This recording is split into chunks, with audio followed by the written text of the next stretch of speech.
Presidente, ministro Dias Toffoli, excelentíssimas ministras, excelentíssimos ministros, os meus cumprimentos.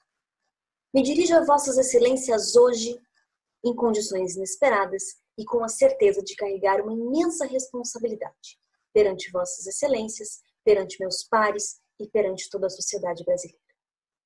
Isso porque o tema trazido à apreciação nesta arguição do descumprimento de preceito fundamental é certamente tema que pode ser caracterizado como polêmico, gerando imensa comoção social. Levando isto em conta, é de extrema importância que esta Corte Suprema ouça o máximo de entidades da sociedade civil possível. Digo isso para iniciar essa sustentação oral com um apelo. Diversas entidades se habilitaram como amiticuri nas últimas semanas. Peço que ouçam o que cada uma dessas entidades tem a dizer. Uma decisão sobre um tema tão relevante não pode ignorar a sociedade civil. Lembremos que um instrumento do amicus curiae tem a função primordial de aumentar a democraticidade das decisões judiciais ao permitir que a sociedade civil influencie de forma qualitativa em sua formação. Peço, enfim, que todas as entidades que pediram suas habilitações sejam ouvidas e tenham as suas manifestações consideradas por Vossa Excelência.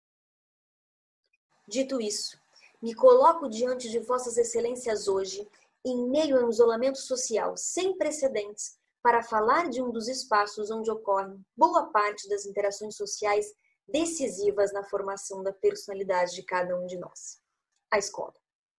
É nela, em conjunto com o ambiente familiar, que aprendemos não só os conteúdos necessários para passar no vestibular ou atuar profissionalmente em nossa vida adulta, mas interagimos pela primeira vez com pessoas de fora dos nossos núcleos familiares, o que nos possibilita aprender que conviver em sociedade exige que saibamos lidar com pessoas que pensam e mesmo vivem diferente de nós.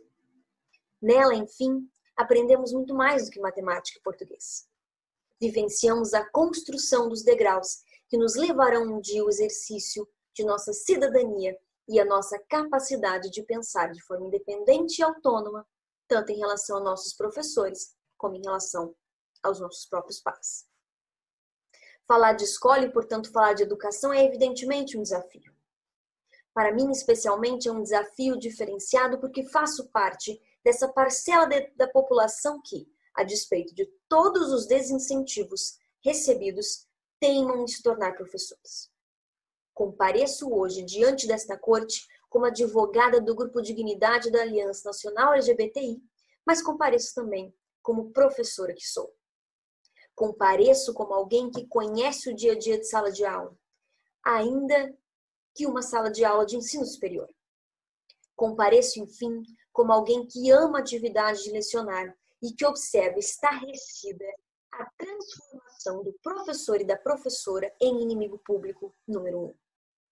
De fato, vemos se fortalecer em nosso país uma série de manifestações e iniciativas legislativas que veem a classe docente como um mal a ser vigiado.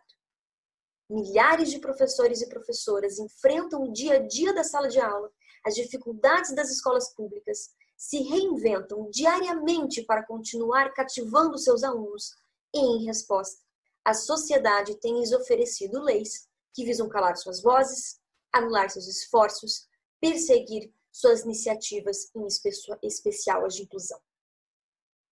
Essas leis dizem aos professores: resumam-se a ensinar equações e orações subordinadas.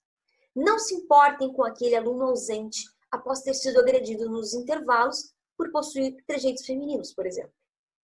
Não se importem com aquela aluna sentada ao fundo, com dificuldades de aprendizagem, por não ser aceita por seus colegas e, portanto, não se sentir incluída no ambiente escolar. Deixe-os sofrerem na escola se eles são diferentes. Isso não é problema de vocês. Para compreender como é que começou a se fazer tal apelo a professores, tão contrário ao que os move, é necessário que falemos sobre o pretenso mal que esta lei de Novo Gama e tantas outras Brasil afora dizem querer extirpar de nossas escolas. A ideologia de gênero. Eu pergunto a vossas excelências, o que é ideologia de gênero? Os defensores desta lei, sabemos, usam esse nome para se referir a um conjunto do que, segundo eles, são ideologias e que teriam por objetivo negar a existência de homens e mulheres, dizer que meninos não podem ser meninos, que meninas não podem ser meninas, visando destruir a família, proibir a heterossexualidade, convencer crianças e adolescentes a se tornarem homossexuais, enfim. Mas eu lhes pergunto, Vossas Excelências, será mesmo que é isto que professores e professores estão fazendo em sala de aula? Ora, quando olhamos para a realidade da educação brasileira, vemos que trata-se, sem dúvidas, não de um problema real, mas do que nós podemos chamar de pânico moral. Pânico moral é o conceito que tem sido utilizado nas ciências humanas para compreender o que o Brasil tem vivido em relação ao que se chamou ideologia de gênero.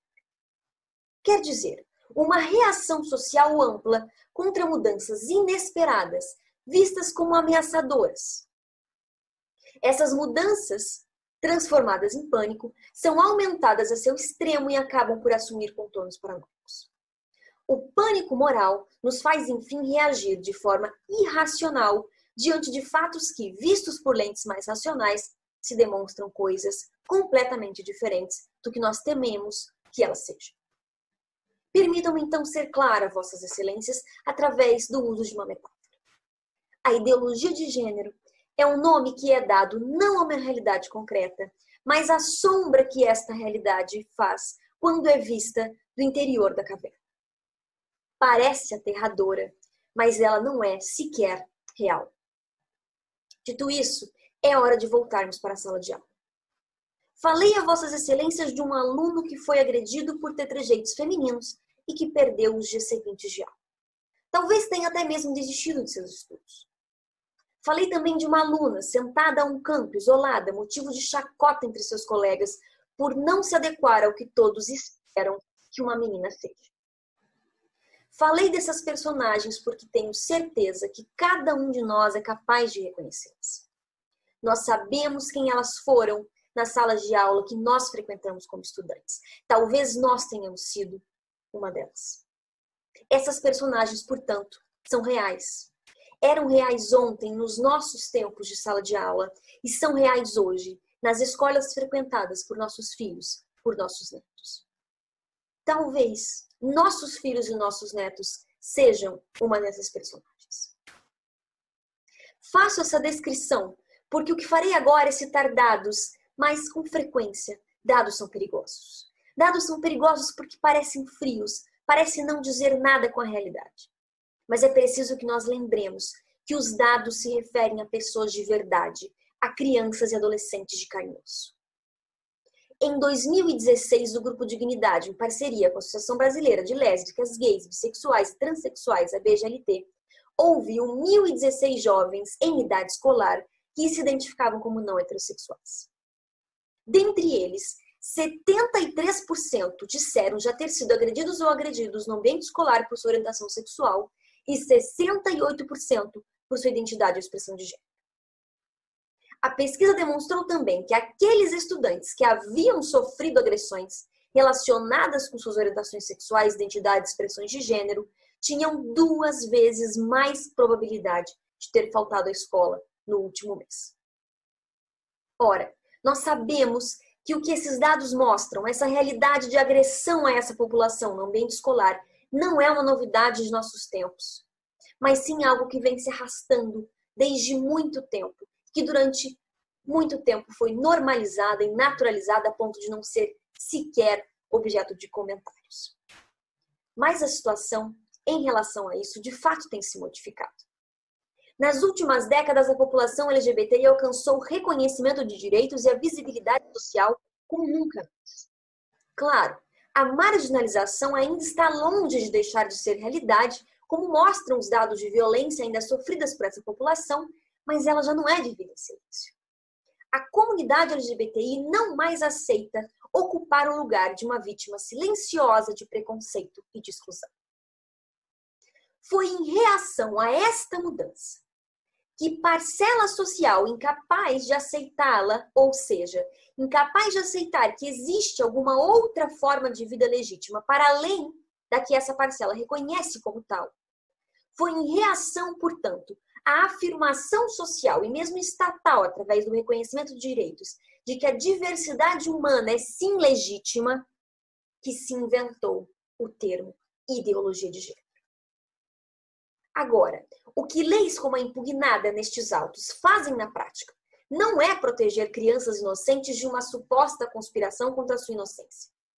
Na prática, o que leis como essa fazem é impedir professores, professoras, coordenadoras, pedagogas e outros profissionais do dia a dia escolar de defender e incluir crianças, de sofrerem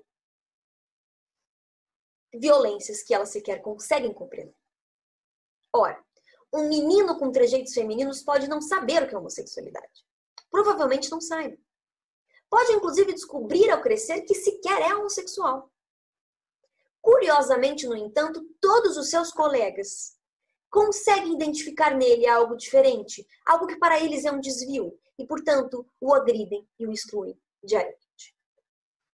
Eu lhes pergunto, Vossas Excelências, como é que nós podemos combater isto, se não incluindo temáticas acerca da diversidade humana no ambiente escolar? Enfim, o que é importante compreendermos é que não existe ideologia de gênero. O que existem são teorias cientificamente validadas, respeitadas nos cânones científicos, que se perguntam sobre essa forma social de divisão dos seres humanos que é o gênero. E que muitas vezes surgiram da observação de um fato que a elas anterior, o de que a diversidade humana não cabe nas percepções tradicionais sobre o que são homens e mulheres e qual é a relação entre eles. E esse é, aliás, o papel mais fundamental da ciência. Fazer perguntas difíceis, inclusive sobre o que parece inquestionável. Absolutamente tudo que temos hoje em termos de desenvolvimento tecnológico e humano, se é que podemos fazer essa diferenciação, surge de uma postura semelhante a essa. Uma postura de fazer perguntas que pareciam absurdas naquele momento e de questionar verdades que antes pareciam universais. Se não existe ideologia de gênero, o que existe, por outro lado, são pessoas comprometidas com a construção de uma escola e de uma sociedade mais inclusiva e mais humana. Pessoas comprometidas na pesquisa científica e na sala de aula, com a construção da sociedade que nos foi enunciada pela nossa Constituição Federal em seu artigo 3º. Uma sociedade livre, justa e solidária, na qual se promove o bem de todas e todos, sem preconceitos e discriminações de qualquer ordem. Pessoas que exercem suas liberdades fundamentais de aprender, ensinar, pesquisar, divulgar o pensamento e insistem no pluralismo de ideias e concepções pedagógicas que são garantidos pelo artigo 206, incisos 1º e 2º da nossa Carta Maior.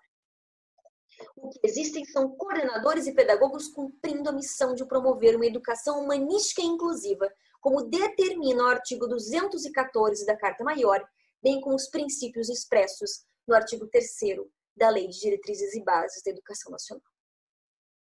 Existem, além do mais, crianças que, mesmo sem ainda saber ou entender, insistem em exercer direitos que lhes são garantidos por diversos tratados internacionais e por ordenamento nacional.